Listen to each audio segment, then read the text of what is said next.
रावण की बहन शूर्पणखा।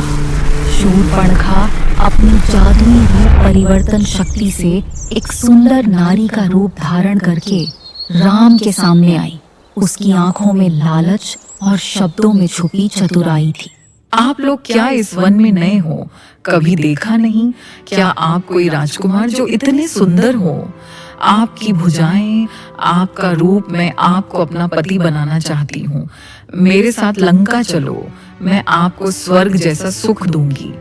राम को शूर्पणखा की बातें सुनकर हंसी आई, लेकिन वे उसकी भावनाओं को ठेस नहीं पहुंचाना चाहते थे।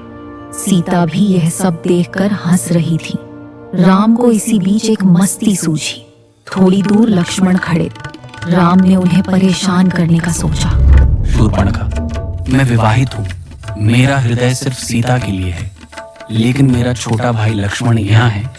वे तुम्हारे लिए उचित पति हो सकते हैं। शूर्पणखा ने लक्ष्मण की तरफ देखा और देखते ही उन पर मोहित हो गई और राम को बोले हुए वाक्य लक्ष्मण के सामने दोहराने लगी।